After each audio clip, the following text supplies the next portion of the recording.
Hey, you want to buy a computer? Well, you don't get a graphics card with it, huh? You want to mine Bitcoin? You can do it on this Game Boy. And the Apple Watch can tell you that you're a weak piece of crap. Let's get into the hot news, my friends. I am your host, Brett. We're gonna go over the hottest tech news that I can find on the internet. Excuse the change in scenery. As I mentioned in last week's video, things are kind of crazy right now. So let's get into the top story of the day, which is a UK system builder is now launching their no GPU range of gaming PCs. You want a computer, but you can't get a GPU? Well, neither can the people who are selling you computers, and you're just gonna have to deal with it. This is something that is just probably going to continue as the shortage and the lack of supply is going on. A lot of these system integrators might start rolling out the same thing. They're trying to pitch it as like it's a if you already have a graphics card type deal, but based on my interactions with companies where I even tried to get GPUs to do videos, they ended up telling me, hey, we can get you everything for the PC. We can get you a motherboard, we can get you a case, we can get you a power supply. Well, we can't get you a GPU. So it seems like this is a issue that is now cropping up, and retailers are going to try to make the best of it, but I would expect that you're probably going to see no GPU PCs coming to a store near you. What I also expect might come to a online store near you at some point, and it'll say it exists, is the 3080 Ti, and that's because Gigabyte has registered 12 different 3080 Ti's with the EEC, which is essentially the preliminary step of them just going through the paperwork to say, hey, we're gonna sell it, and then eventually it makes its way out onto where you can actually purchase it if you have a robot that'll go do the buying for you, since you don't have the ability to out-snipe the robots. Speaking of robots, Robot Brett, shall segue into today's sponsor, because Flesh Brett's inferior brain forgot to do so. Today's episode of Hot News is brought to you by Honey. My friends, in case you haven't heard of Honey, it's the free browser extension that scours the internet for promo codes and automatically tests them when you're checking out, which means that you save money while you're purchasing. And it's incredibly easy to get it set up. You get Honey on your computer for free in just 2 easy clicks. Then when you're checking out on one of its 30,000 supported sites, Honey pops up, and all you have to do is click Apply Coupons. Wait a few seconds as Honey searches for coupons for that site, and if Honey finds a working code, you'll watch the prices drop, whether it be me who's purchasing stuff on Newegg or my family who have recommended it out, who have saved hundreds of dollars by purchasing pictures. You can easily save money with Honey as well. Honey supports all kinds of retailers, from tech and gaming sites to clothing brands to even food delivery. And it's simple. If you have a computer, you should have Honey on it. It'll work with whatever browser that you have. You just go to joinhoney.com/hot news, install it in just 2 clicks, and you're ready to start saving money for free with Honey. Again, that's joinhoney.com/hot news. Again, big thanks to them for sponsoring today's episode. So while we're expecting the 3080 Ti, there's also some rumors coming out about the 3070 Ti, and that it may potentially have both 8 and 16 gigabytes of VRAM, and it will be a dual option card where you can get whatever flavor of VRAM you want, which is dumb. NVIDIA, just making it 16 gigs. Everybody already got the 8 gig version with the 3070, and they got the 10 gig version with the 3080, so don't sell the 8 gig card. Or you have to. I don't know. I'm not a multi-billion-dollar business. I just think that it's not a good call. And you want to call your friends, tell them you got faster graphics card performance because you implemented resizable bar? Yeah, that made a whole lot of sense. Well, resizable bar is now out for the RTX 3090, at least being tested, and it looks like it gets you about an extra 3% of performance. And if you're not familiar with what resizable bar is, that's the generic prescription name for AMD's smart ass memory. So you can implement that now, get faster RTX 3090, but you won't get faster at killing zombies because Back 4 Blood, which is the spiritual successor to Left 4 Dead, has now been delayed by 4 months and is only coming out in October as opposed to the previous June timeframe that they had. They're still gonna give us a beta where we're gonna be able to test it out, but we have to wait for Murder in the Zombies. And you don't have to wait any longer for Cyberpunk's patch because it's now officially here, unless you're on Stadia, in which case I'm not talking to any of you.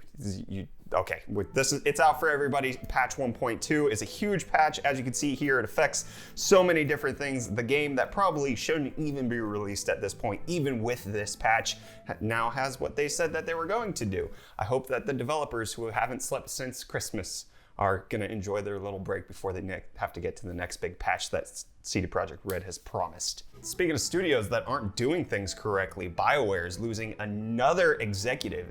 He's the 9th high-profile developer to leave the studio. Their chief of staff, Jonathan Warner, is now gone from Bioware, saying that he's been grateful for his home for nearly 10 years and that he's moving on to better stuff, but it clearly shows that whatever's going on at Bioware with EA is not retaining the people who made the greatest franchises that they had. Obviously, they haven't made anything good in a little while, but still, it's okay. But now let me talk about the greatest game franchise of all time, Final Fantasy. Final Fantasy VIII Remastered is now available on the iPhone and iPad. This is a little bit of outdated news. This happened on March 25th, but I found out about it today, and I'm gonna buy it on my iPhone because it's the greatest Final Fantasy game that was ever made. And you best believe that you should go pick it up on iOS if you have an iOS device. It's also on sale on Google Play to celebrate this launch, so treat yourself, friends. We may never meet again, but we'll never forget each other. Is that supposed to be Leon? And you can treat yourself to a Nintendo Game Boy in case you want to mine some Bitcoin. This is a mod that somebody posted on YouTube where you're using a Raspberry Pi and connecting it to the Nintendo Game Boy, they're mining Bitcoin. They're not ever going to mine an actual Bitcoin, but it can actually do some of the hashing. We'll leave a link to the video in the video description in case you want to check that out. But now it's time for the GameStop Bitcoin update. The Game Boy Bitcoin nope, doesn't work. But Bitcoin, $57,500 right now. It's up 4% on the day. There's not much movement that's been going on with it. And same thing with GameStop. It's kind of up 0.25%. It was down 0.25% earlier. It's been hovering for too many days.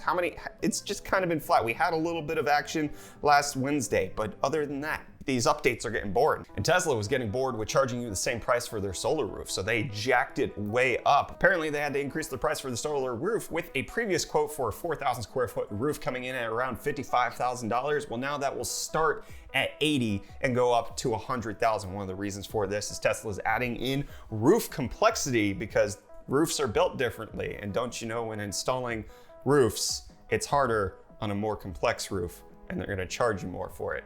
Seems like something they should have taken into consideration at the beginning, but this is Tesla we're talking about. But you know who should have taken into consideration in selling electric stuff from the very beginning? Ford, because they have to stop selling their home charging station for the Mustang Mach-E because it doesn't work. Apparently the wall box chargers are registering a fault and stopping charging so that you can't actually use them. Apparently there is no safety concern here. They're not blowing up, but the $800 accessory that would allow you to have fast charging or level 2 charging at home just doesn't work. Good job, Ford. Proud of you. Can't believe you charge $300 more than Tesla and it doesn't work. But while we're on the topic of electric vehicles, there's an unexpected challenger entering the arena. Xiaomi announces that they are planning on potentially getting into the electric vehicle game, announcing that they're going to be working with the Chinese manufacturing facility owned by Great Wall Motors, and that they're going to be working on bringing electric vehicles out. Whether or not that's ever going to hit the Western shores here in America, I don't know. But what will hit the shores is Xiaomi's new flagship, the Mi 11 Ultra, which just decided that they're going to give you a phone with the camera bump because it is massive, has the 108 megapixel main sensor, 13 megapixel ultra wide, 5 megapixel macro sensor, and then a 1-inch OLED display on the back as well, which is Xiaomi saying that it's going to be used as a selfie viewfinder so that you can use the high resolution cameras on the back in order to do that, which at this point, why wouldn't you just put a giant sensor on the front for the selfie camera? Just put it right there, okay? We're already used to the notch. We're already used to the hole punch. Just get rid of this top left portion of the display. Turn that into the camera instead of, just put cameras everywhere, okay? How more ridiculous can we get here? And Boston Dynamics thinks that they need to get a little less ridiculous with them announcing their new robot, Stretch, which is not as terrifying as the dog that's gonna trap you in your home and then murder you with a knife. Stretch instead is gonna replace all of your jobs because it can move up to 800 boxes an hour and is gonna be used in warehouses. It can run off of batteries for 8 hours at a time and move boxes in up to 50 pounds of weight. So it's just gonna be a nice factory robot that's gonna replace humans that way. Good job, Boston Dynamics. You always inspire the most hope for humanity with the stuff you're bringing out. And Apple apparently has hope for you, and you're just a frail little person. A new study coming out of Stanford shows that the Apple Watch is actually really remarkably accurate in determining whether or not somebody is frail based on a 6-minute walking test score. They found that it can assess frailty with a sensitivity of 90% and a specificity of 85% in a clinical setting, and then when unsupervised, they can do it with an 83% sensitivity and 60% specificity. I'm gonna specify right here. You're weak, okay? Your Apple Watch lets you know that you can't handle life. You need to get yourself together. Go jog, go lift some milk jugs, okay?